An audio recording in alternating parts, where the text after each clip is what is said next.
you for participating in our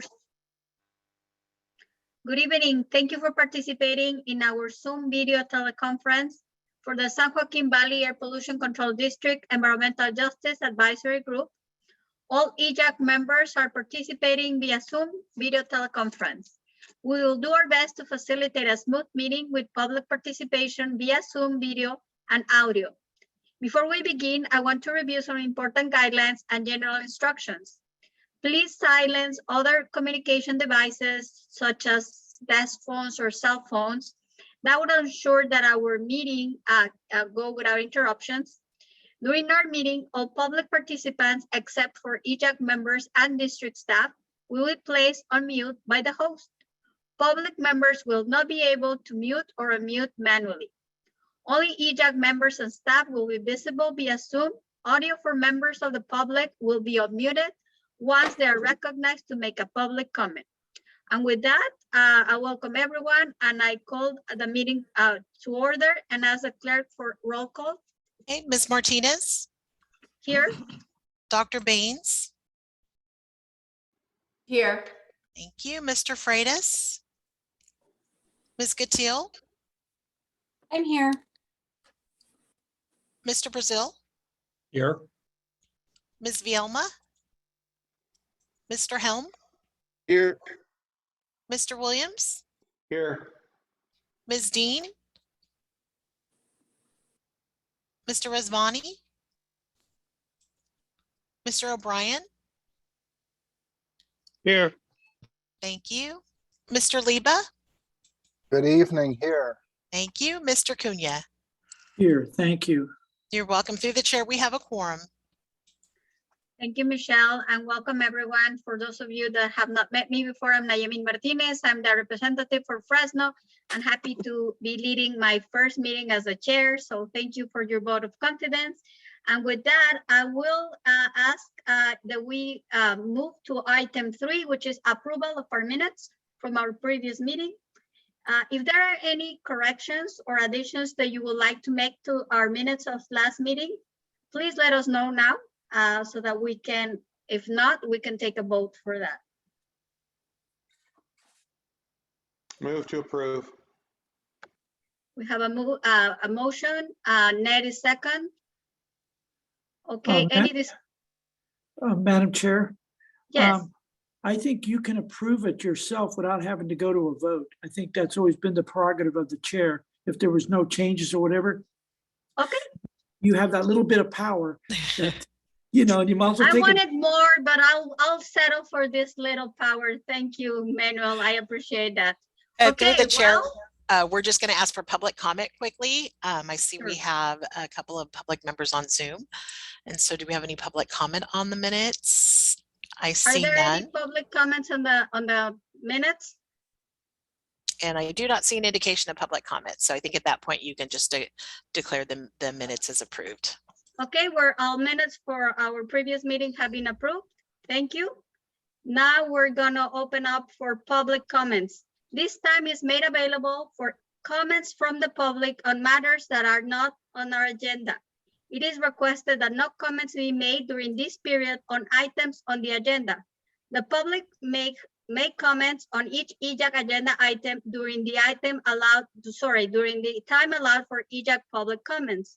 Attention is called for the fact that the EJAG is prohibited by law from making any action on discussion of matters that are not on the agenda. Michelle, are there any public comments? Through the chair, I see we do have a couple of public members on the meeting, but I do not see an indication of public comment.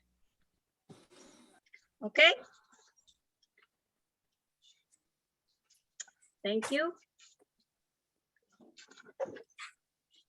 So with that, I don't have any comments myself. I already thank everyone for the vote of confidence, and I will turn or move us to the agenda item 6, which are the APCO comments. I don't know who we're doing that on behalf of the Air District.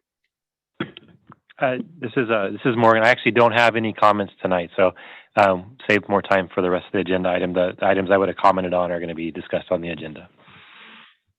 Okay. Thank you. Do we have to open to public comments, Michelle, even though there was not a comment from the APCO? No, we do not. Only if it's an action item. Okay, thank you. Moving on to item number 7, update on attainment plans and rules. Maybe sorry, just to cut in really quick. I just wanted to introduce Jesse Fierro, who is our new director of planning. Jesse has been here for a many years in many different roles, starting her journey here at the district in our planning department, and moved up through management there. And then most recently, she's been serving as our assistant counsel. And so we're really excited to have Jesse in this new position and back on board with the planning team. And I think you'll start seeing her face here in some of the items that we have here as well. So. Thank you so much, Morgan. And I was about to introduce myself anyway, and Morgan already did it. But yes, I see many of you in many contexts, and I look forward to seeing you more often as I present these rule and plan updates to your committee in the coming months. You have a paper version of our rule and plan update. A lot of it's going to look pretty familiar. There hasn't been a lot of action in the past month or so, but I do want to highlight one key update, and I will draw your attention on page 2. As you may know, we are working on an attainment plan for the 2015 8-hour ozone standard. And I would like to give you a new update on this item. It says in this update that we are working toward a public workshop in March. We've now scheduled that workshop, but please make a note if you're interested in that workshop. It is scheduled for Monday, March 7th at 4 p.m. via Zoom. And it's wonderful that, this day and age, if you can't actually make it to the live workshop, we will be recording the workshop and posting the video. And you are always welcome to send us comments. You can send them to the John Klassen listed here in the update if you don't remember, or if you remember or I already have my contact information, please email me at any time if you have any feedback for that workshop. That particular workshop will be focused on ARB work, some of the technical work they're doing for the plan, as well as an update on their state strategy, which they discussed at their own board hearing today, but they'll be discussing it with us and how it impacts the San Joaquin Valley community specifically. So we hope that some of you can participate in that workshop or listen to it later and give us your comments. Don't have a lot of concrete updates on some of the rest of it, although I do think we're going to have more updates here in the coming months. We're taking a close look at our LDAR, the expedited barked implementation schedule. Oh, no, I'm sorry, wrong one. For the Rule 4401 and some of the other, what we call the LDAR rules about the leak detection, we will probably be having a workshop on that sometime in March, but it is not scheduled yet. So do make sure you've signed up for our email list if that's the kind of rule that you want to be tracking. And we also send the rule workshop updates to our AB 617 list. So if you're getting those list emails, you'll get updates on that as well. That's all I have for tonight, but I hope to have a lot more updates for you in the coming months. I think things are going to start rolling here over the next couple months. Thank you, Jesse. I appreciate that report, and happy to see you more often. Not only Great. when It's we nice need to see you. a refresher on the brown bag rules. I was so happy when Michelle called for public comment. So yes, I got to take that hat off now and get back into the rules. Thank you again. Are there any questions or comments? I see Ned hand up. Go ahead. Yes, very quickly, the EPA is having their Clean Air Scientific Advisory Committee hearing tomorrow, and it seems as a recommendation to increase the standards for PM 2.5 down to, let's say, 8 to 10 micrograms per meter cubed. We're about at 12, and we have good parts of our county that satisfy that standard, including Stockton, amazingly. So I realize it's down the road, and there is, I think, the online tomorrow, the CSAC meeting, and at some point it may change all of those standards and make them more severe. And so we need to think about that. Of course, I'm always the cost benefit guy, but here's the germinative process. So there you are. Thank you very much. Thank you, Ned. Any other comments from EJAG members? Or questions for Jesse? I do have one if in case while others think of any more comments. Jesse, for the workshop on March 7th, Is it still the practice that if there are non-English speakers that require interpretation, that they need to contact the air district ahead of time? Or is it going to be provided automatically? I believe on the notice, we asked for people to ask for that translation, and but we can definitely provide it. So there's no problem. If you or anyone else would like that translation, we will make sure that service is available. Well, most of the community members that I work with are Spanish speakers, so they definitely require that. But sometimes I need to remind them to, to make that request ahead of time. So just wanted to make sure that when it's ahead of time, that means like a week before, a couple of days before, how long in advance? Oh gosh, I would have to double check the notice and see what we put there. But if you do it a couple days, we're probably fine. Michelle, did you want to speak to that? Yeah, I think 3 days before, 3 days prior is the ask. So Thank you, that Michelle. helps. I've been in this job for 8 working days, so bear with me. And we do arrange for outside interpreters, so it gives us a chance to schedule them. Thank you. You're doing great, Jessie. No worries. But I appreciate you asking, because it tells me what kinds of things I need to be ready to answer next time. Great. Mr. Cunha, do you have a question or a comment? I see you're unmuted. Boy, kid, you're doing too good and you're keeping it moving. I have no questions. You're doing perfect, so you're good. I appreciate Great. that. Thank you, Mr. Cunha. Awesome. Thank you. You know, Michelle, Naimeen, sorry, Yes. I apologize. I was probably remiss in a month or so ago mentioning this, but I thought Jessie reminded me of it as she gave her presentation. So I thought I would just bring it to everyone's attention. I know a while back, Mr. Helm had some questions about our email listserv system and how to sign up for certain notices. Since that time, we have transitioned that system that we had. It was getting a little long in the tooth and a little bit clunky to use, over to a newer system. So if you were signed up previously, you should have got notice of that already. However, if you perhaps weren't already signed up, you may not have got notice of that, but we'll make sure to send that out to the EJAG membership, because there's some enhanced functionality in that to allow you to more easily sign up for different things that you're interested in doing. So we'll get that out to the group. Thank you, Morgan. Are there any public comments on this agenda item? Through the chair, I see no indication of public comments on this item. And just a reminder, if you're a member of the public who would like to make comments, just raise your hand and then you will be unmuted so you can make your comment. Thank you, Michelle. We now are going to pass on the floor to our fellow Dr. Baines, who had requested some time to make a presentation tonight. So Dr. Baines.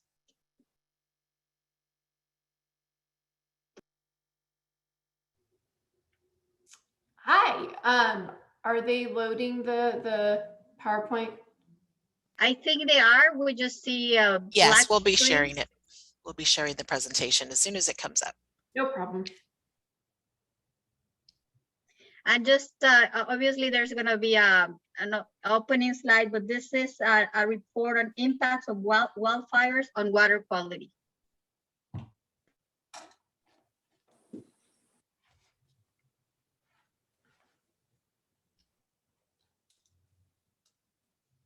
Can I just say that I love the presentation. I love the colors. It's really easy to look at and easy to read. I'm looking forward to hearing about it, Ms. Dr. Baines. Thank you so much. Thank you, Laura. So I just, I'll go ahead and get started. So thank you guys so much for allowing me to have this time to talk about something that's pretty important for me. I know we talk a lot. We are on a, environmental justice advisory group for the San Joaquin Valley air pollution, but this is a special presentation that takes into account air quality affecting water quality. And I think that's something that's very, very specific to the Central Valley. Especially the fact that we are in a drought. We need to do as much as we can to optimize our water sources. And one of the things that, glares at me, and one of the take-home messages that I kind of want to make apparent from today is that over 50% of the nation's drinking water comes from forested areas. And that is very important to understand because forested areas provide a natural way of purification of water so that our water treatment facilities don't have to do as much to purify that water. Now, forested areas are under attack by our wildfires, and that threatens both water quality and quantity. And at a time of drought, we need to do all we can to optimize that. So the California wildfires, we had about 4.2 million acres burned in 2020, which is equivalent to the entire area of Los Angeles, Orange, Santa Clara, and Santa Cruz counties combined. That is a very large area. And the troubling thing about that was what was sparking a lot of the fires were 15,000 lightning strikes, sparking fire after fire. Making matters worse, the dry storm was followed by warm winds, fanning fires in all directions. And just as wildfires impact air quality, they can also affect and do affect the quantity and quality of water available. Water supplies can be adversely affected during the active burning of a wildfire, and you will see the impacts of that for years afterwards. Can I advance to the next? Oh, there you go. Thank you. So how do fires impact water quality? There's a couple of mechanisms. A lot of them is, things that we definitely can see and know, soil erosion, increased debris flow, resuspension of mine and industrial waste that has settled in river bottoms, and loss of vegetation promotes erosion and changing soil qualities, impacting the type of vegetation that can grow, threatening ecosystem diversity and an overgrowth of non-native species. So fires not only destroy the ecosystem of that natural area, it actually impacts what can grow in that area in the future. This is definitely of concern in the Central Valley, as we are the valley that feeds the world. If we don't invest in proper fire mitigation, we are threatening the soil that produces food for the world. Next slide, please. So again, it impacts both water quantity and quality. Water supplies, so about half of our water supply in the Southwest is supplied from forests, and freshwater resources in the US originate in forested land. And more than 3,400 public drinking water systems are located in watersheds containing national forest lands, according to the USDA. Next slide, please. So again, I'm going to say it again, wildfires compromise water quality both during active burning and for months and years after the fire has been contained. During active burning, ash can settle on lakes and reservoirs used for drinking water supplies. Burned areas are prone to greater rates of erosion, increasing downstream accumulation of sediment in streams, rivers, and reservoirs. Thus, the potential impacts from past, current, and future wildfires on the quality and quantity of runoff are considerable and may greatly impact water use for domestic agriculture and ecological water supply. So this affects all types of water supplies, not just water for our crops, but also drinking water as well. Next slide, please. So how are wildfires changing watersheds? A lot of this has to do with the fact that wildfires short circuit the sponge and filter functions of forested areas. A wildfire burns up the vegetation and leaf litter on the forest floor, causing more rainfall to directly fall on the soil surface. And then the impacts from soil heating also makes the soil less porous and less able to soak up rainfall. Thus, after a wildfire burn through landscape, much of the rainfall does not soak into the soil, but instead moves over the soil and is down later onto the runoff. And the rapidly moving water can pick up and carry the wildfire ash and sediment into streams, as you can see on these pictures. Heavy rains after can even lead to destructive debris flow. So there's lots of reasons of how that can be impacted. Ash runoff can also have longer lasting effects on drinking water sources, which are not immediately evident. When vegetation burns, phosphorus and nitrogen end up in the ash, which then runs off into the waterways and can cause health impacts as well. Next slide, please. So, like I was saying, potential effects of wildfires on water supplies, downstream aquatic ecosystems include the following. Changes in the magnitude and timing of snow melt runoff, which is very important because that serves as a reservoir of water for especially for our valley, especially if you look, I mean, if you look out right now, a lot of the mountains have snow on it. That's future water for us. And the changes that wildfires can make on that can be critical to our water supplies. Increased sediment loading of water supply reservoirs, shortened reservoir lifetime, as I just indicated, increased loading of streams and nutrients and dissolved organic carbon and metals. Post-fire erosion and transport of sediment and debris to downstream water treatment plants, water supply reservoir and aquatic ecosystems. Changes in source water chemistry can also alter drinking water treatment. And I also have the concern of raising operation costs of water treatment facilities as well. Next slide. This is supposed to be 500. So the harm on ecosystems basically comes down to post-fire runoff, which can compromise aquatic life, which is what we have seen. Urban fires result in increased chemicals, and this can be mobilized by rain and wind, which increase contaminants from urban ash and debris.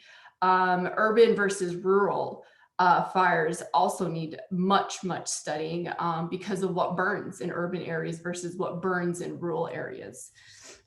Next slide, please.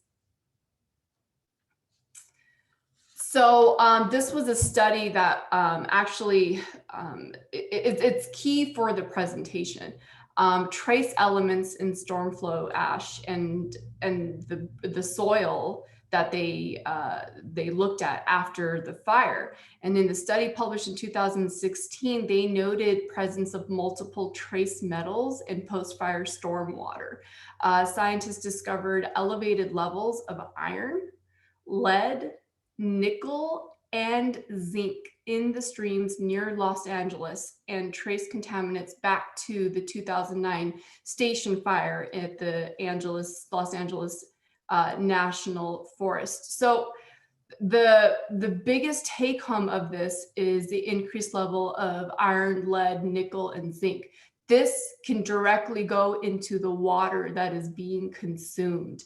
And as a doctor, we know well the health impacts of these elevated levels in your water sources can be detrimental for health, especially development for children, can be deadly affected by high levels of these metals in water. Next slide, please. Vegetation holds soil in place and retains water as burned away. In the aftermath of a large wildfire, rainstorms flush vast quantities of ash, sediment, nutrients, and contaminants into streams, rivers, and downstream reservoirs. Now, the other thing is the cost to municipal utility systems and the residents who will pay for that. What they have to pay for that water is immense, especially rural small towns, towns that I am in, your Kern County, Central Valley, rural areas. Rural small towns in particular face the choice between spending millions of dollars to try to filter the turbid water or shutting off their intake and risking shortages in areas where water may be scarce. And this is a particular concern for the Central Valley. Next slide, please. And as fires move closer to communities, burning synthetic materials from homes that are burned and other buildings can create toxic compounds that leach into water supplies. At the Tubbs and campfires up in Northern California and Santa Rosa and Paradise, researchers examined the tap water of nearby homes and found benzene and other carcinogens. And there were some public health researchers that said that the contamination likely came from plastic pipes that had melted and leached chemicals into the water. And that is a particular concern. The toxic chemicals from burned and melted infrastructure, pipelines, lithium batteries that burn, and other plastics, they leach into the soil and groundwater. And some of that leaches and stays for very many years. And we will see the effect of that as it rains. It will hit the ground and it will continuously be put into our water for years and years to come. So this isn't something that just happens once and it's gone. This is something that we will see the magnitude and impact for years. Our future generations will be impacted by some of the metals and toxins that are in the ground as more water comes and pushes it into their drinking water supplies. Next slide, please. So what is it that we can be doing? What is it that's needed? We need to invest in more research. This is an area of research that is not very well researched, especially for this presentation. I was putting together the research. It was very hard to come by good, solid research on directly the impact on water quality. And that's really sad because we are headed into and are in one of the biggest droughts. And we need to make sure that we optimize our research and better preparation in water storage and water infrastructure, of course. And then research on water discharge following wildfires and the impact to ecosystems.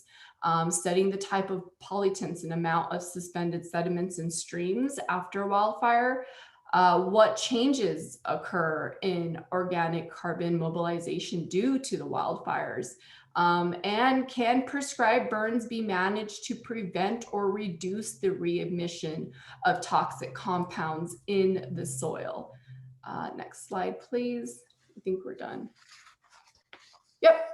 So that is the end of my presentation. I think the biggest thing, first of all, thank you for allowing me to use this time.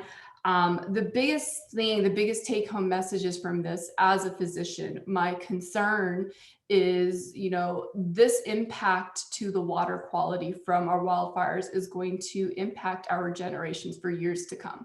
The toxicity and carcinogens that are found in our soil, we need to invest in more research to research exactly what is happening. And that's just not there. I think people don't really link the whole air and water quality thing together. It's a very unique connecting the dots sort of presentation. And I think especially this is an area of research. And as members of the EJAG board, I think we should definitely be on top of this. So thank you for the time, and I'd love to answer any questions.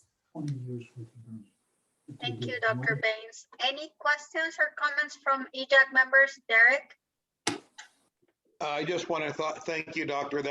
I can honestly say that is the best member prepared presentation I've seen in EJAG since the beginning of EJAG in the 11-year history of EJAG. And I am just blown away, and I'm going to print copies of that, and I'm going to be getting that all over the place. And I hope your name's on there because you deserve a lot of credit for that. I just want to thank you very much. I just don't know. They're not words enough, but thank you for an absolutely incredible presentation. Oh, thank you, Derek. That means a lot to me. I really, really appreciate it. I mean, for me as a doctor, it's about taking what I see in the clinic and making sure that we optimize our research to prevent. I'm, as a family medicine doctor, it's about prevention. And anytime I see an opportunity to increase research in, I'm going to try to definitely do that, especially in areas that people never thought about. People don't think about the water quality being affected by air quality. And this is so I really appreciate that, Derek. Thank you. And on that note, Dr. Baines, I have to say that I am guilty of that. I have always thought of wildfires, increasing smoke and everything that we breathe. But when I saw the presentation, I'm like, I have no idea that wildfires were affecting our water quality and our water quantity. And being in a region that we're already so dramatically affected by drought and by, a lot of water problems, shortage and contamination and the gamut of things, it is very concerning that now there's another element that we need to be concerned about when it comes down to wildfires. So my question is, what is being done in the state or the country to try to, I think there's a lot of studies that have been trying to see how to help people, especially those that are outdoors, let's say, outdoor workers, like, to mitigate their exposure during wildfire. But I have never heard, so I wanted to know if there was something in terms of research or legislation or something to help in these regards. You hit the nail on the hammer with that question. There needs to be a procedure for warning the public about unsafe water, especially after a wildfire. And we need to make sure that we are prepared to rapidly test that water after a wildfire and determine if it is safe or unsafe. Water utilities are not using that disaster recovery component.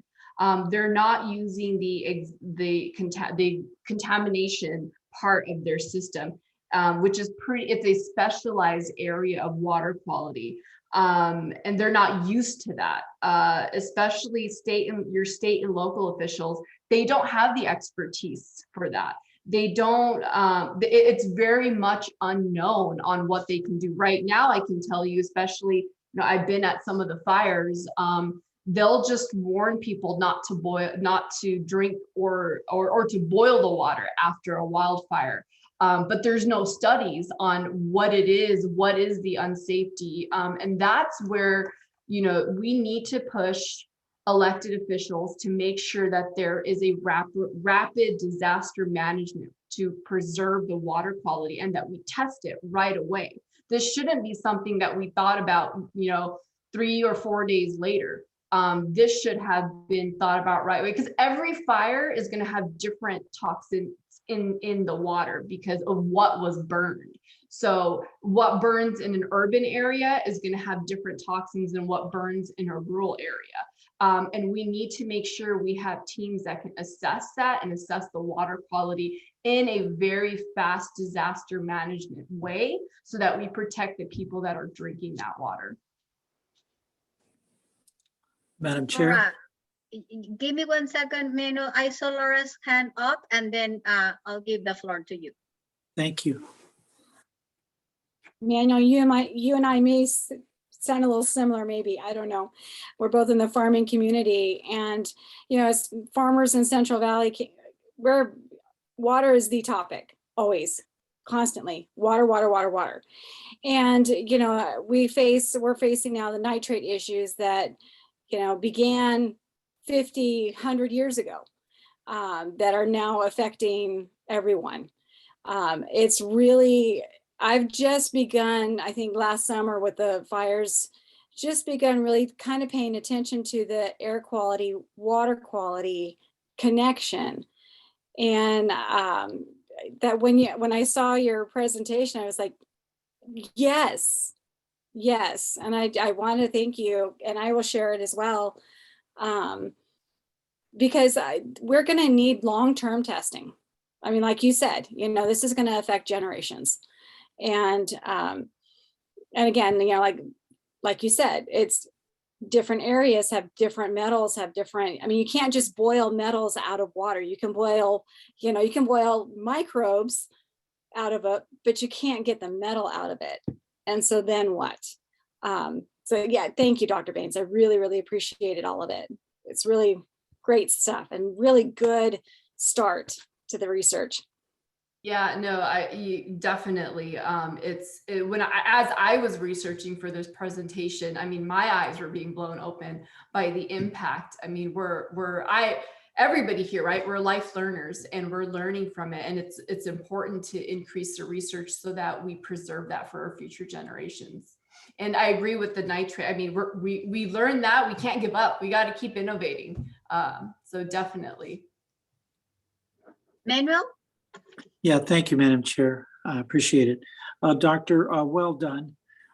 We have spoken at various ARB hearings over the past, since 2018, since the campfire up north that killed 80 people, and where actually aluminum or magnesium rims melted and going down into the storm drains.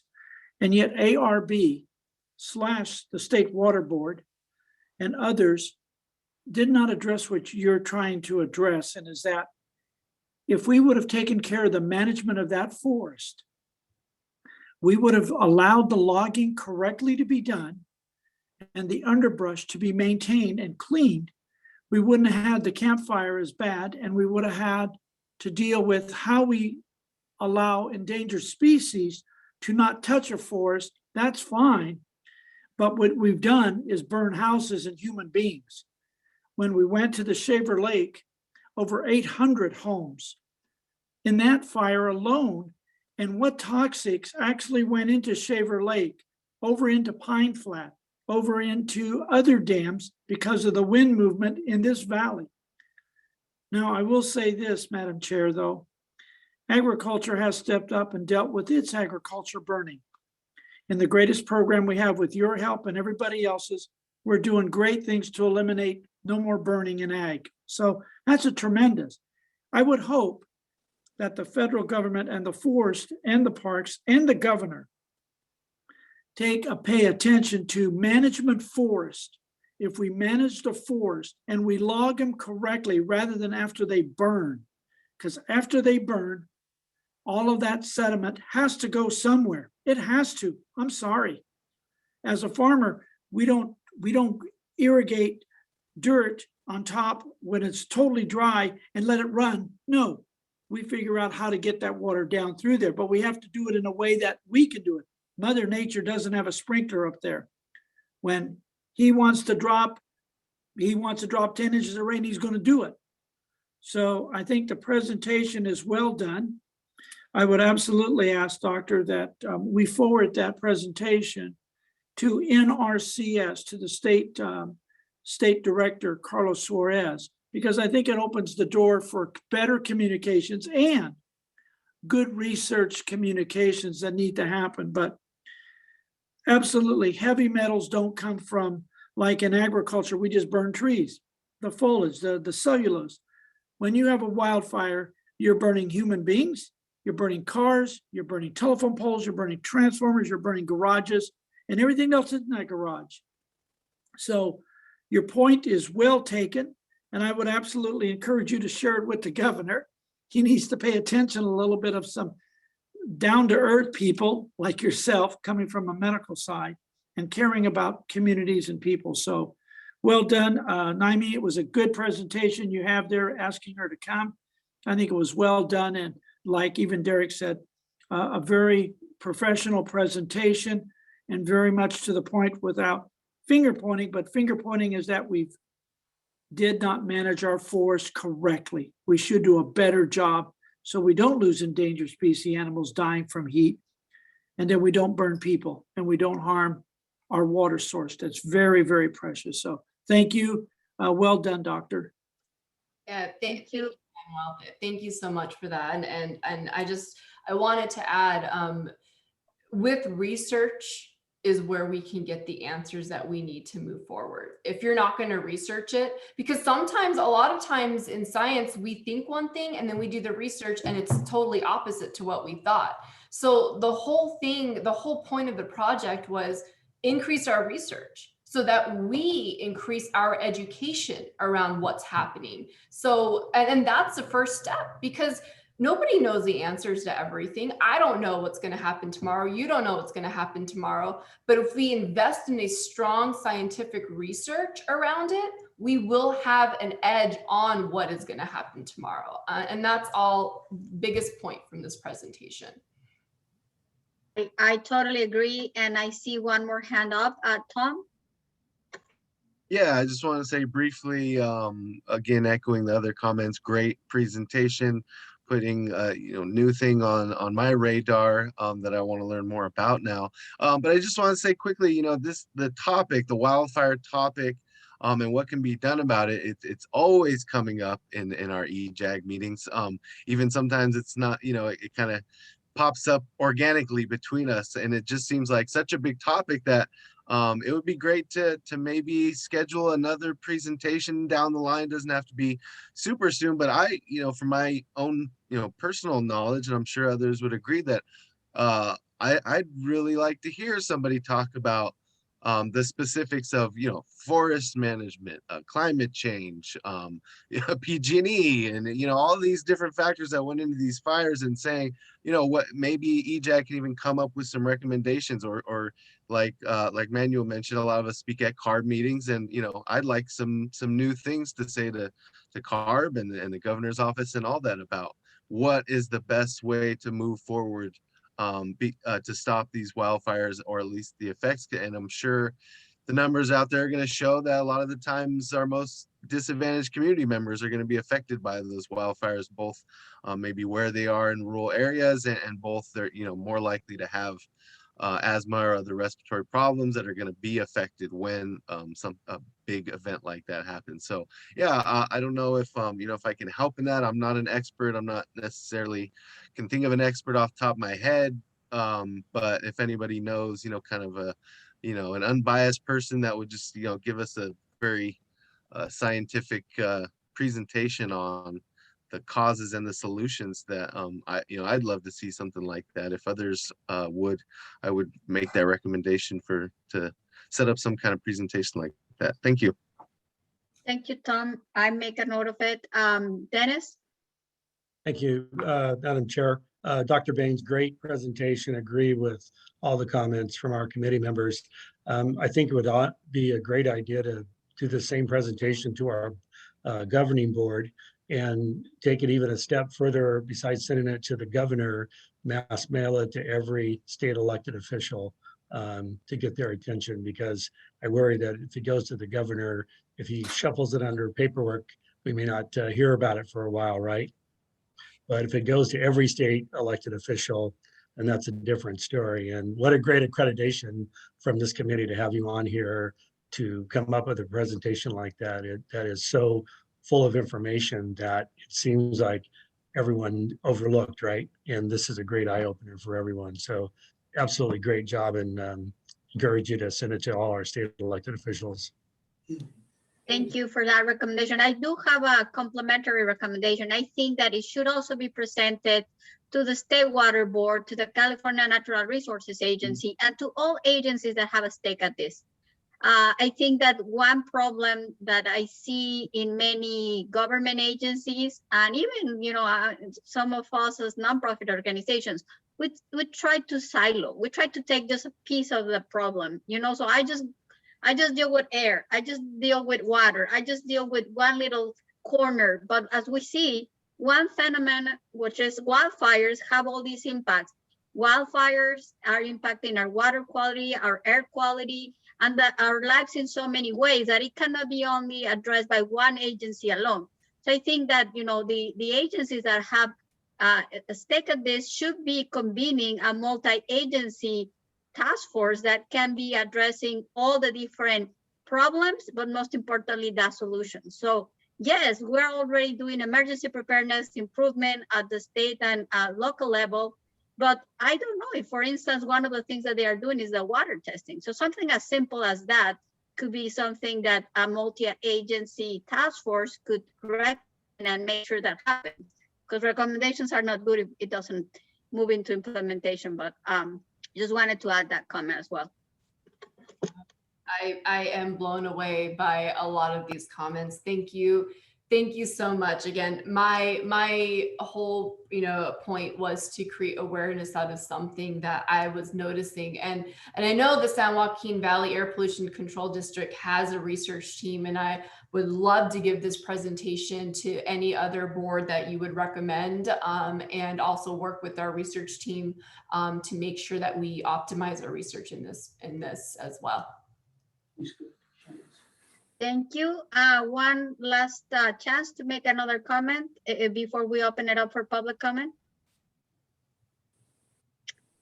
Are there any members of the public who would like to make a comment or ask a question from Dr. Baines? Michelle, you're muted.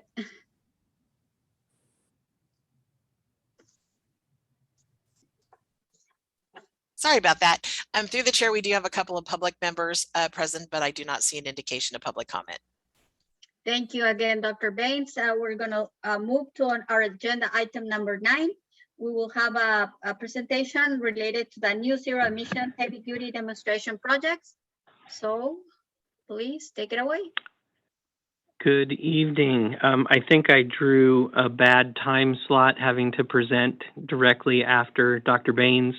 That was really a fantastic presentation. Thoroughly enjoyed it, and I'm hopeful that this is not a letdown after that great presentation. But nevertheless, my name's Todd DeYoung. I'm the Grants Program Director here at the Air District, and I'm here to provide an update on some recent governing board action related to some really innovative projects that we received funding for. Let me go ahead and start moving. This is just by way of just a very brief background. I know you've all heard this many times, but just to kind of drive home the point, mobile sources are something that we deal with here in the Valley, and they're a significant source of emissions. Over 85% of the Valley NOx emissions come from mobile sources, and a majority of the air toxic impacts to Valley communities, particularly those communities that are situated near major roadways. Unfortunately, the regulatory authority over mobile sources primarily falls under state and federal jurisdiction. And so just in terms of regulatory authority, the district does not have a lot in that area. But as part of the strategy, the district strategy, it's really two-pronged. It includes a very stringent stationary source control program. And in addition to that, the governing board has prioritized demonstrating and deploying new and innovative clean air technologies as part of its comprehensive strategy to meet the air quality attainment goals. And we've been successful at bringing resources to the Valley, and significant resources. When I say resources, I'm talking about funding, right? It's significant funding and significant resources are needed to implement a successful incentive-based strategy. These programs are designed to address the needs of Valley residents and stakeholders. Each time we open up a new program, we have very robust engagement with the public and stakeholders in terms of what their needs are, and we design those programs about what the stakeholders and what the Valley residents need. The district has worked closely through the years with Valley partners to successfully advocate and compete for new clean air funding. We've been very successful, and through that success, we've gained a reputation for administering effective incentive programs. We're consistently praised for efficiency and fiscal accountability through audits of our programs. And this we really feel like is a key factor in bringing a lot of additional funding into the Valley. That reputation for efficiency and effectiveness plays into our ability to go out and compete successfully for additional funding. So with that said, about a year ago in February of 2021, the district submitted 2 proposals to a joint CARB and CEC solicitation. It was called the Zero Emission Draids Truck and Infrastructure Pilot Project Solicitation. And the objectives of the solicitation were to support large-scale deployments of on-road zero-emission Class 8 drayage trucks and regional haul trucks, as well as the necessary vehicle charging infrastructure. They're intended to reduce, obviously, criteria pollutants, toxic air contaminants, and GHG emissions in and around ports and freight facilities. We were recently informed about a month or so ago that both of our proposals were selected for full funding. In this process, since it's a joint proposal between CARB and CEC, the CARB grant basically pays for the rolling stock, the vehicles, and then the CEC pays for the infrastructure. That's how it's broken out between CARB and CEC. And we're currently moving forward with grant agreements for each one of the two projects that I'll discuss in just a moment. The total award was about $36.5 million for the two projects in clean air funding that's coming to the Valley. It does include some administrative funding to offset the district's cost to administer the programs. And I'll go through each one of the projects in a little bit more detail here. So this first project, let me catch up with my notes here. This one is called the Grocery Operations for Carbon Emission Reductions, or GROCER project. A wonderful acronym that was developed by the project partners for this one. It'll deploy 50 zero-emission battery electric Volvo trucks and fast charging infrastructure at the Tracy Distribution Center. It'll result in more than 5 million zero-emission miles per year. Obviously, the goals include reducing criteria pollutants, toxic air contaminants, and GHGs around the freight facility and those truck routes along those highways. It'll also support ZEV workforce development. There's a large piece of both education and workforce development, and a large part of the project will be designed to develop a workforce in the area of the projects, bring on new jobs in the area to support the deployment of these vehicles. The equipment will be deployed over the course of the next 18 months, with full deployment expected by the middle of 2023. This project will include not only charging at the Tracy facility, but it also does include some charging at some of the store locations, some of the Albertson store locations, so that these vehicles can use those charging stations as opportunity charging to make sure that they have the necessary capacity to make their runs during the day. So the total project cost is just over $52 million, with about $23.4 million of that coming from the state. The partner matching funds make up the remainder of that, almost $29 million in funding. The district isn't putting in any funding into the project of our own funding, so the partner match funding is coming from those folks involved in the project. We will serve as the lead entity and will establish sub-agreements with the project partners as necessary to fully implement the project.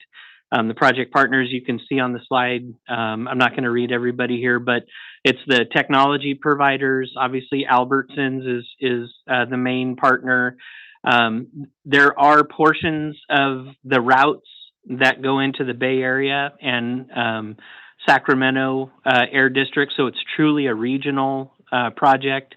Air pollution doesn't stop at the borders of our region, so it was great to see benefit in all three of these regions in this project. There is a significant data analysis component to the project, so the folks like CalSTART will be doing some of the data analysis for us. And then, like I said, the community groups are a very big part of the project. Where the project will be sited, getting people to understand the benefits of this type of project, and really getting a good understanding of the technology and sort of where we're headed with these projects. And so we do have, there is a large community group function within these projects. And then the Economic Development Corporation is also involved in this project. So the next project is the South Central Fresno Pepsi demonstration project. They do not have a catchy acronym for their project, but it too is aiming to deploy 50 zero-emission battery electric Tesla trucks and fast charging infrastructure, including battery storage, at the Pepsi Beverage South Central Fresno facility. This will result in more than 1 million zero-emission miles per year. The goals obviously are the same as the other project to reduce criteria, pollutants, toxic air contaminants, and GHGs. It's expected to develop an alternative fuel workforce training opportunity for Pepsi employees and local students, again, with the focus on people in and around the community where this facility is located. We want to make sure that the opportunities for jobs and the opportunities for growth are in those areas. So we'll be spending a significant amount of time on education about the potential opportunities that this project does present. This project is actually unique in that it's located within the South Central Fresno AB 617 community. And we're thrilled to be able to bring zero emission trucks, Class 8 trucks, to a facility within the community. I know it's been, that's one of the major goals of the AB 617 steering committee is to bring in zero emission technology and replace diesel technology. And we're happy that this project is actually located within the 617 community. The full project deployment again is expected by mid 2023, and we'll be working with both entities right now to execute grant agreements and then all the subcontracts that are necessary to get the projects moving forward. All of the vehicles that are going to be deployed have already been ordered. And so at this point, we're getting in build schedules and we're going to get those vehicles on the road as soon as possible. And with that, I believe, oh, nope, there's one more, sorry. The total project cost for this is about $26.3 million, with about half of that coming from the state grant and the other half coming from the partner match funding. Again, we'll serve as the lead entity. And then the project partners, you can see there a very similar mix of technology providers, data analysis partners, and then those community groups, as well as some working with some of the local schools and colleges on some workforce training activities based on this project. So that is my final slide, and I'd be happy to answer any questions you have about the projects. Okay, let's start with EJAG members. Any questions? Thank you for that presentation, very informative. Any questions from EJAG members? Go ahead, Dennis. Thank you. Great presentation, Todd. And the technology of the electric motor versus the combustible motor, when these drivers start driving it, are going to be amazed because the power is unbelievable. I was just curious, are they already, has Tesla and Volvo started production on the trucks yet? They have. We have commitments from both manufacturers to meet the deadlines within the grants.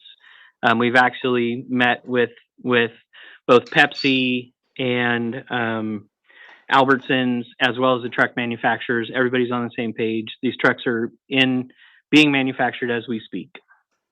Great. Thank you so much. Appreciate it. Great presentation. Of course. Thank you. Derek, thank you.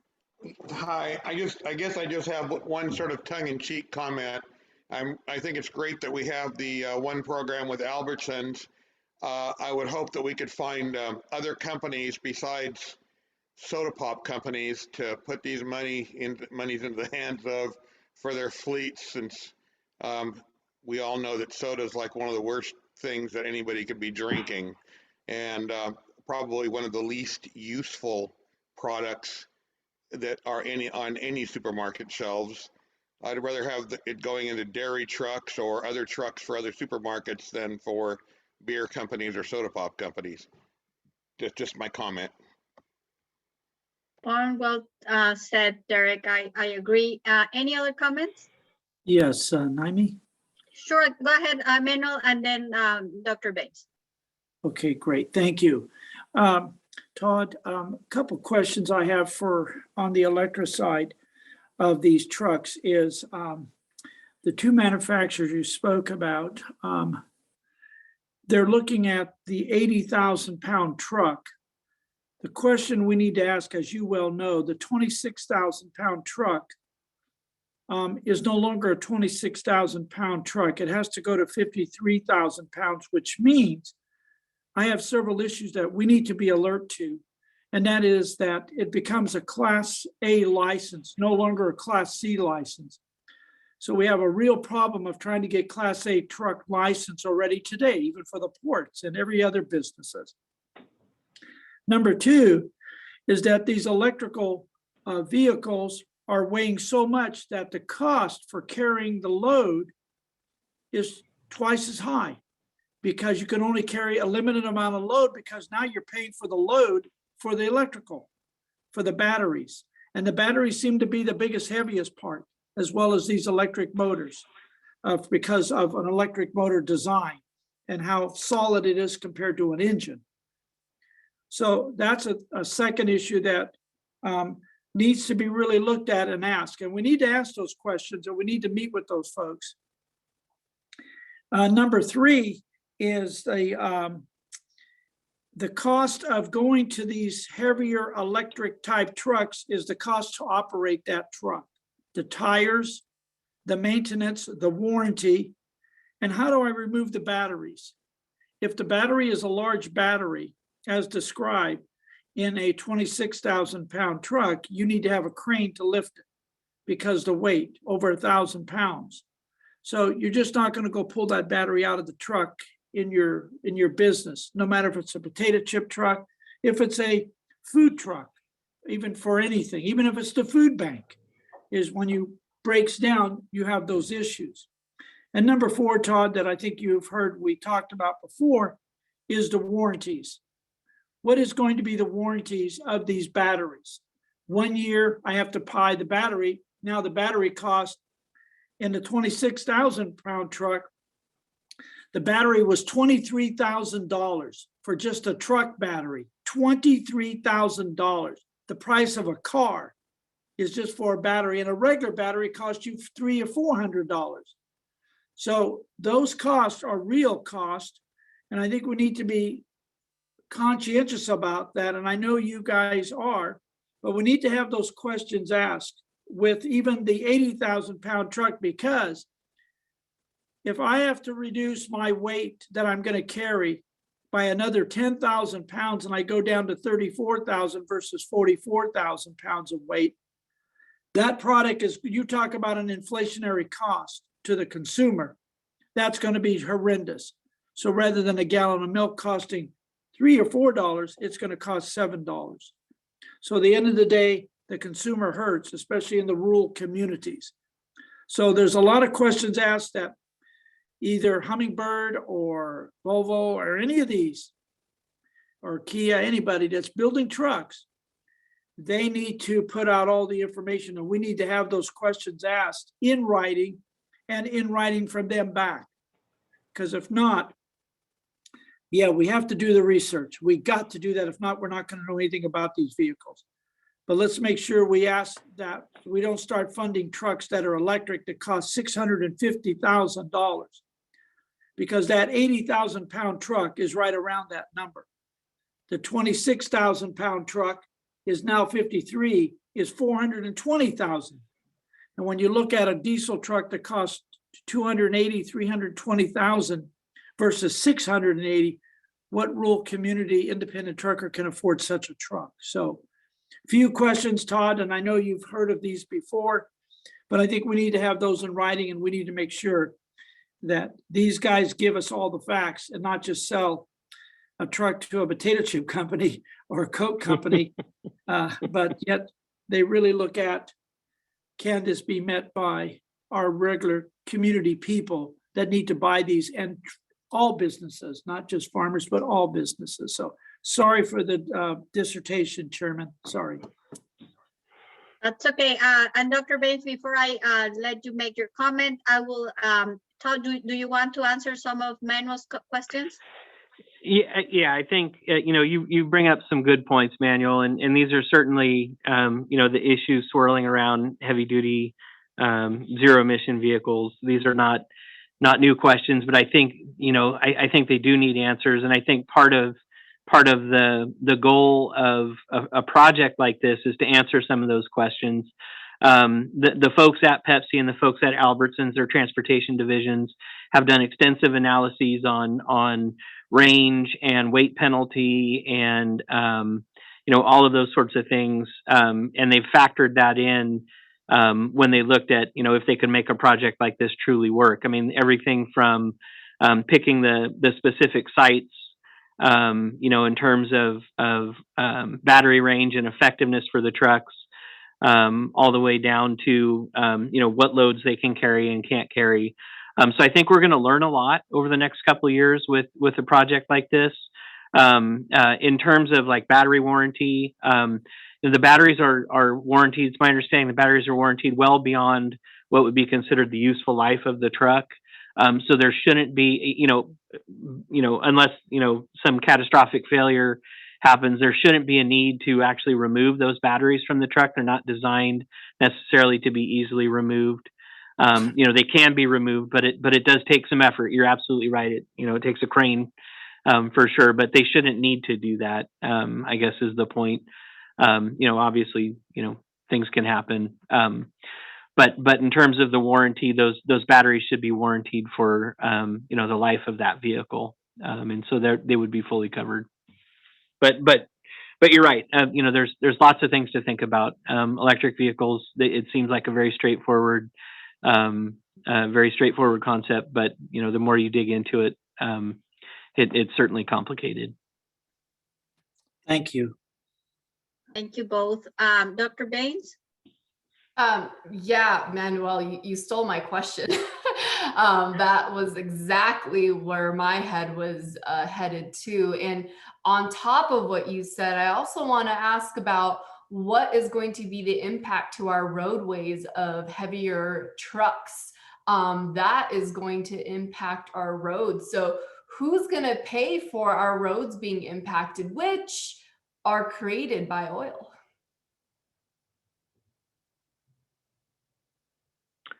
I think that's certainly another area that I think will have to be figured out over time. I know that registration, vehicle registration, pays for road maintenance. So I think it's going to be everybody's responsibility. But yeah, I mean, we've heard that too. These trucks are heavier. And potentially cause more wear and tear on the road. So, I think that's certainly one of those things that the state has to be looking at. Yeah, more. It's going to cause more potholes, and especially coming from Kern County, we got a lot of them. Okay. Well, as you see, you have a lot of homework, Todd, I think, to go back to these companies and ask all these questions. Any other comments from EJAG members? If not, I have a couple of questions. Some are very simple.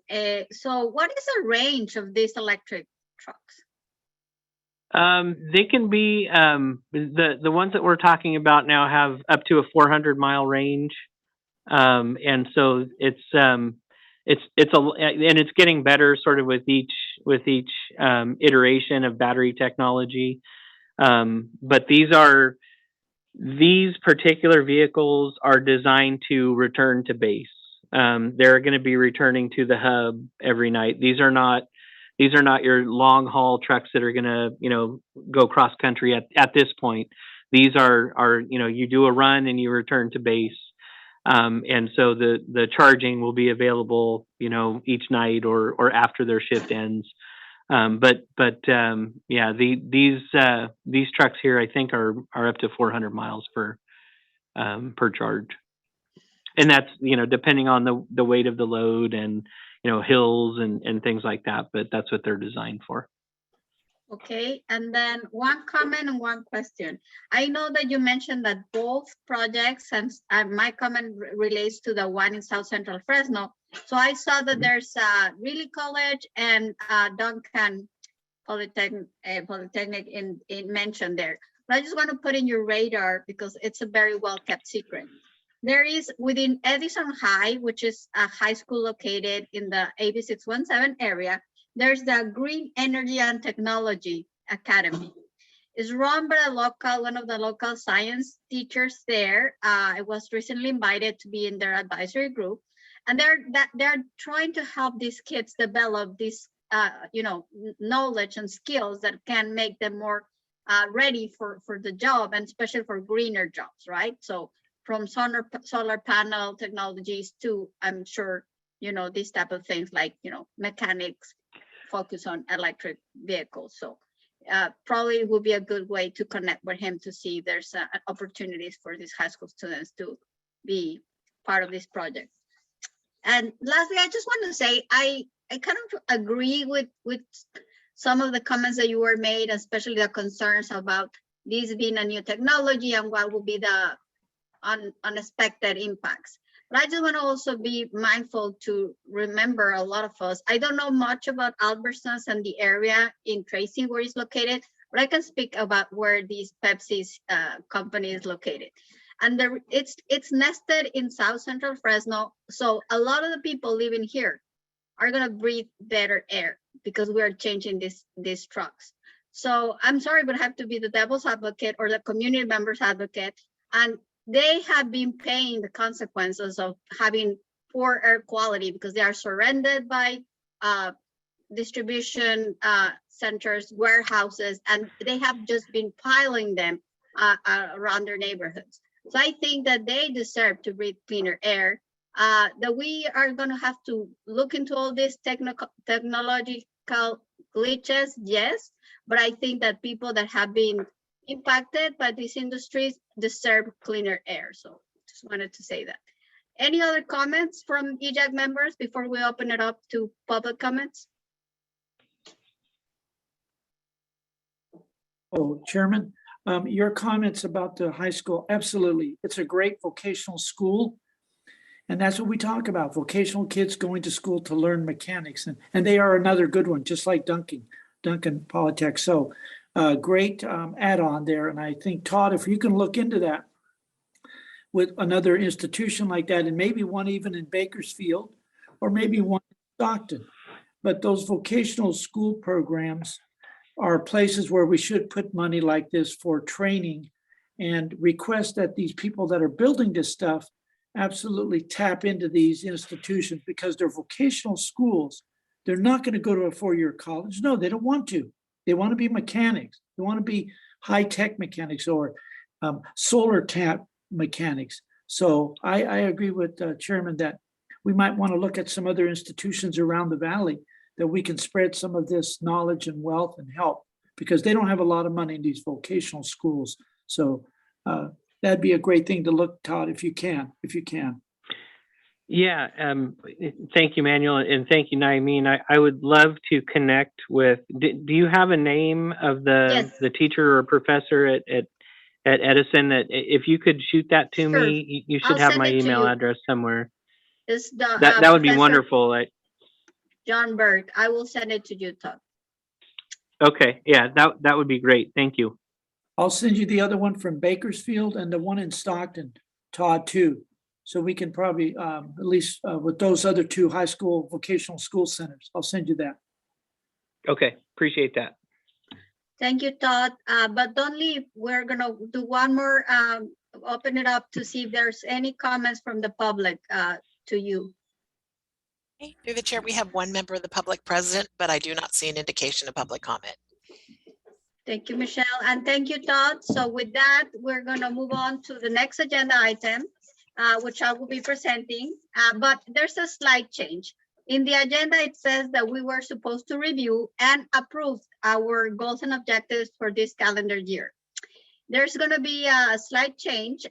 Before our meeting today, our subcommittee that volunteered last meeting, which were Dennis, Derek, Tom, and myself, we met an hour before this meeting, and we went over some of the goals and objectives, and especially trying to address Ned's comment about how can we incorporate the public health element into our existing plan. So what we decided is that it would be better to add an objective or goal 11. So we have 10 right now, so we will add one more that would address that will come up with some recommendations of how our group could support the Air District to fulfill their public health part of their mission. So what we will be doing is we'll continue this item. We're not going to ask for an approval tonight. We're going to continue it to our next meeting in April. And before then, we're going to have some specific language for your consideration that will be shared via email, so that when we come to our meeting, you are going to be well informed of it. And if we're all in agreement, we'll take a vote at our April meeting. Any additional comments from our subcommittee members that I missed or that you would like to add? I see a thumbs up. I guess we're good. Perfect. So that was a short agenda item as well. We're rolling. Look at us. And with that, it's my pleasure to ask our dear Jessica Olson to give us an update on the AB 617, our favorite project, right, Jessica? Yeah, it's my favorite project. I am so just thrilled and honored to work on this project. We have so many great updates. I know we only met, so I think it's Michelle's perfect, pulling it up right now. Since I last gave you an update, which was less than a month ago, on the 27th, there has been so much that's happened. So we've kept these updates pretty brief, but I'm happy to provide any further update after this. I just wanted to highlight a couple of things we didn't highlight last time and focus in on a community that's really in a different stage than the other three communities. And so, as you know, just by quick review, Fresno and Shafter are year one communities that are sort of in their second year of SERP implementation.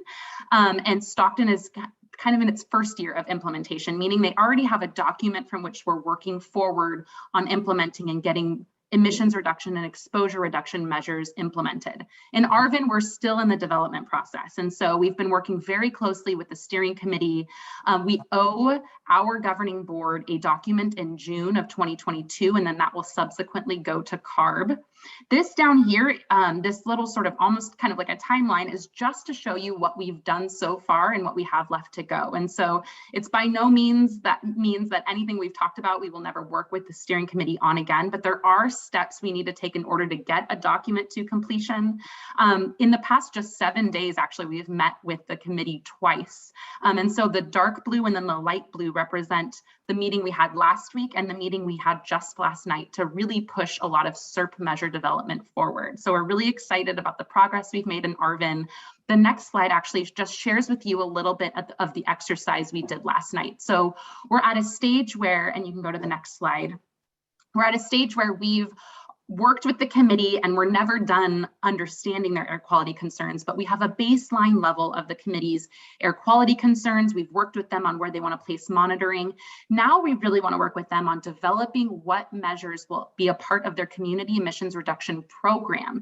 And so of course we provided them with, to be transparent, hey, this is what we're doing in other communities. We provided them with a list of kind of potential ideas, but of course we want this to be a ground up effort. And so we broke out into groups. You can see some Spanish notes here, some notes in English here. We broke out into several small groups, created a lot of space for some brainstorming. And we just did this last night, so we will be posting a comprehensive sort of list from all of the ideas that were generated last night, but we heard a lot of really creative ideas, and just it was a really energetic meeting by which we'll start to develop and further prioritize and assign budgets to all of the measures. So as you can see, it ranges from things that are related to outreach and vegetative barriers here on the right in the Spanish group, to on the left, you can talking about mobile sources and cars and trucks. Many of the examples actually related to some of the actions that were just discussed with Todd's item about replacing trucks with electric trucks. So lots of great energy in Arvin and lots of great work that we've done so far. So definitely so thankful. We have co-leads down there. It's a little bit of a different process. Very thankful for their leadership. Next slide, please.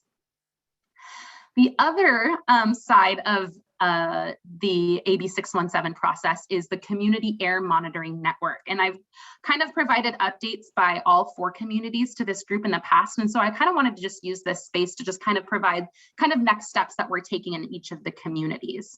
So in Fresno, we've had the full network deployed for some time now, but the next step that we're going to do, or really continuing step, and definitely thanking Naimeen for her leadership here, is to continue to meet with the committee, not only on the data that we're collecting, which is something that we've been regularly updating the group on, but also continuing to find better ways to outreach about air monitoring. We talk a lot about outreach in the SERP, but outreach on air monitoring is just as, if not sometimes more important. How can community members or even the schools where these air monitors are located understand what their local air quality is through this network? And so we're reconvening a subcommittee, and we look forward to all the great feedback and progress we're making there. In Shafter, we're almost fully deployed. We're kind of in the same spot we've been, although we've just thanked all of the committee members for continuing to work with us. We have one more spot at the La Colonia area just south of Shafter.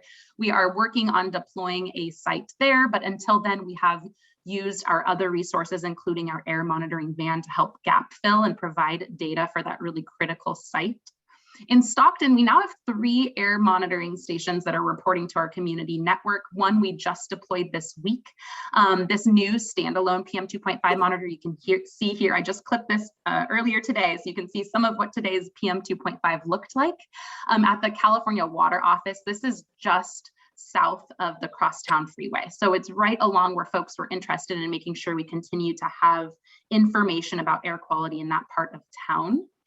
And then finally in Arvin Lamont, as you probably noted in that last slide or a couple slides ago where I had that timeline, we are finalizing locations with the CSE.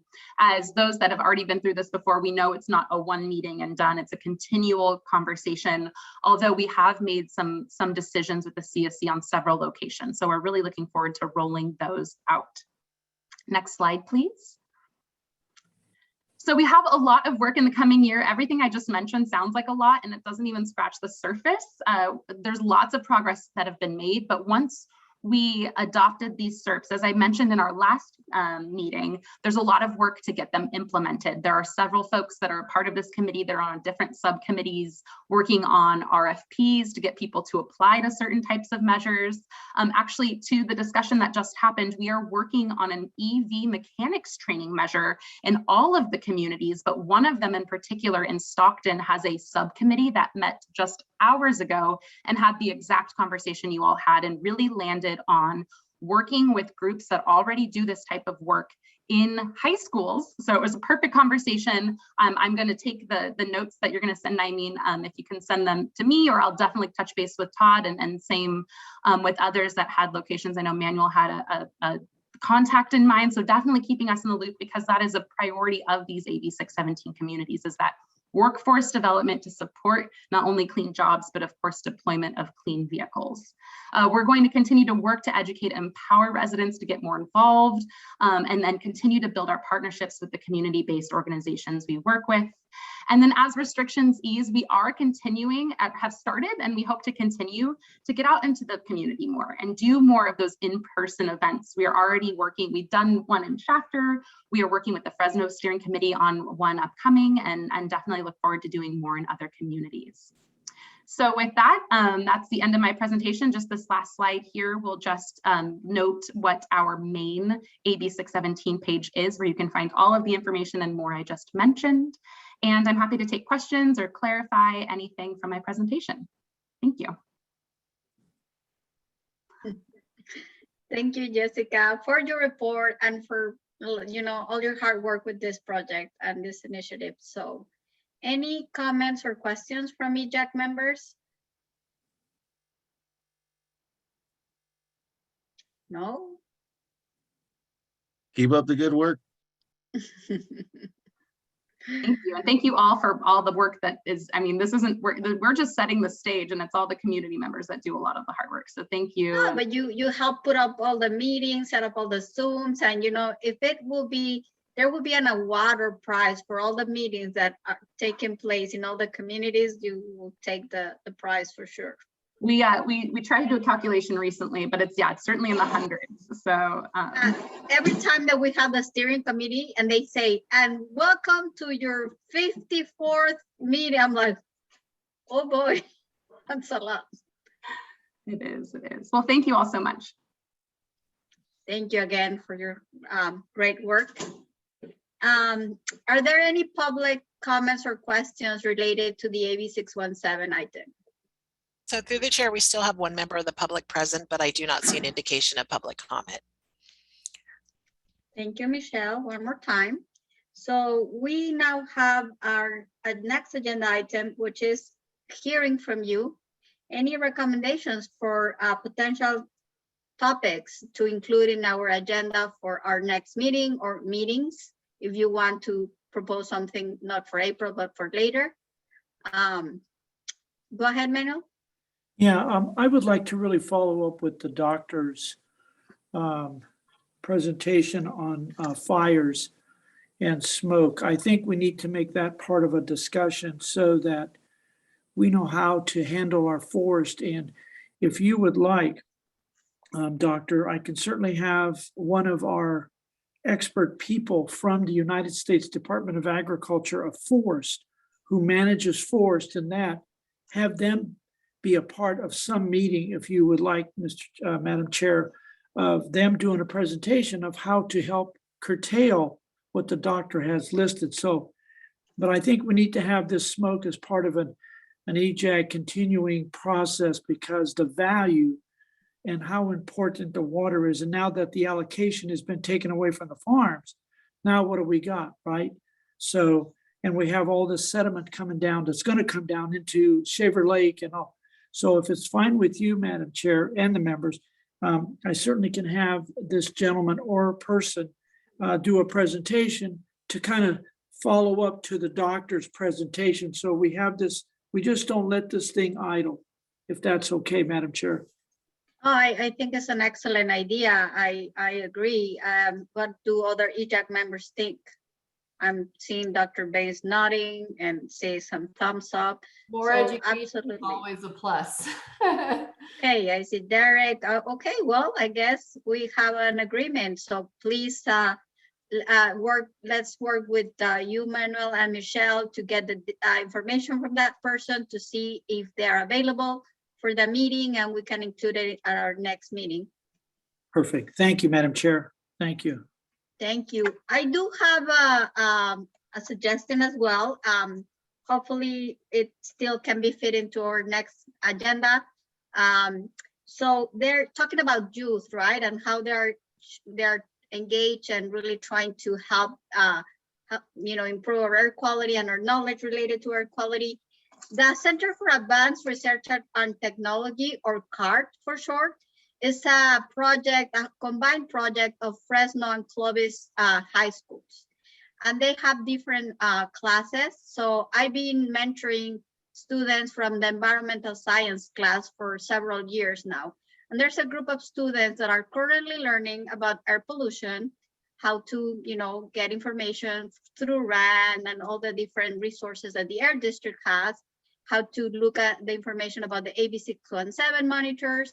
But they would like to also, they're looking into ways to improve the access to this information. As we know, sometimes youth are very technologically savvy, so all that relates to apps and all that comes handy to them, but not for their parents. So depending on the age and the language abilities and all that, there's always that challenge of what kind of information is available to whom. So I would like to invite them to give a presentation about their project, a short presentation, and the recommendations of how can we improve education and outreach to different components of our community.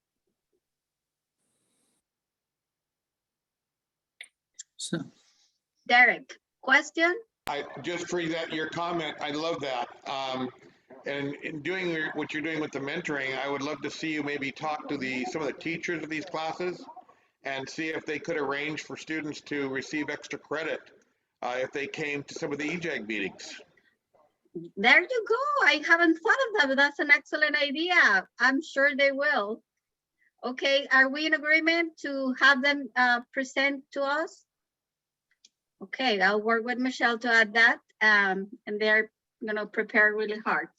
Any other ideas or agenda items? I think we might have a packed agenda for April, but we meet throughout the year, so please keep on coming with some ideas.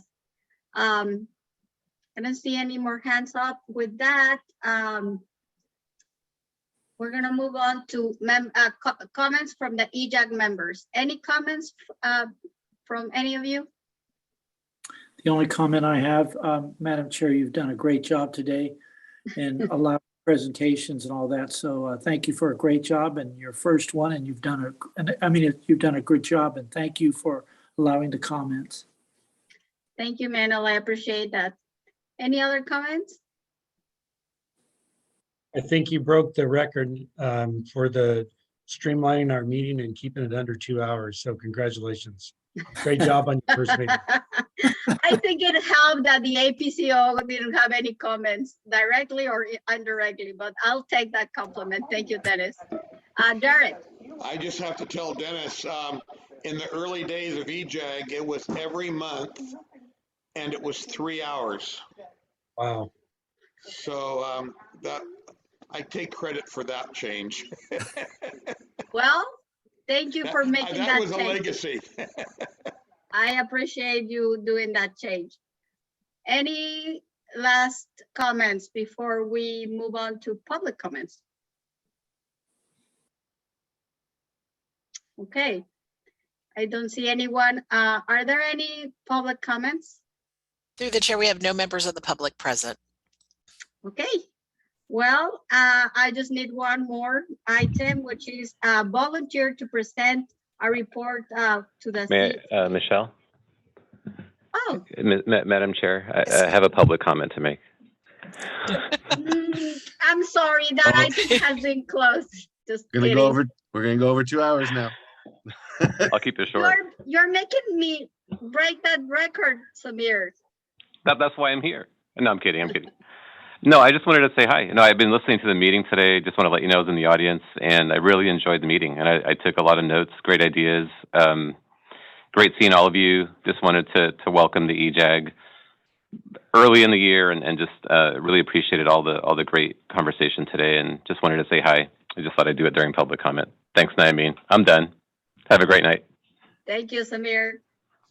Okay. Well, one question, and there you might help me with this, or Manuel. So I think we have it here, but I don't think it has been requested a report to the CAC.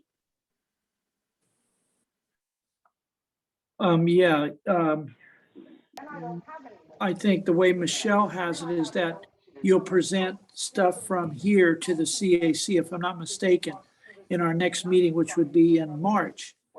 And so the EJAG then would present, if I'm not mistaken, is that the way it works, Michelle, for having a report from EJAG because of the things they do? Through the chair, it's on as a tentative item, but we haven't had one in a while. So I think we just keep it on as a standing item, just in case. Yeah. So I would like to have that done if that works for you, Madam Chair. I think a presentation to the CAC from what your accomplishments are with your committee, I think is great. Yeah, I'm happy to present, but if there's any volunteers, I'll be, I'm happy to hear those too. I don't think it's going to happen at the next week's meeting, but I think probably a good time would be once the goals and objectives are approved for the year. That's always a good item to present. That's a great idea. So are we in agreement that we will come and do a presentation once we have, after our April meeting, when we have our approved goals and objectives? Sounds good. Sounds good. Okay, and the last item is volunteer to present at the governing board meeting. That has not happened to my knowledge either, but Michelle, correct me if I'm wrong. You're correct, Naimeen. That's another standing tentative item. And it'll probably be similarly once the goals and objectives, once there's a significant action of EJAG, that's usually when they report out. Yeah, because otherwise I will require a volunteer as I'm not gonna be working on March 17th. It's my 50th birthday, so I'm taking that day off, so I would be available. But with that, I think we're done with our meeting, so we're gonna adjourn the meeting. It's 7:05, so I'll give you 25 minutes back of your night. Thank you all. Thank you Good all. night. Thanks, everybody. Happy birthday. Happy birthday, Thanks. Nightbeam. Bye.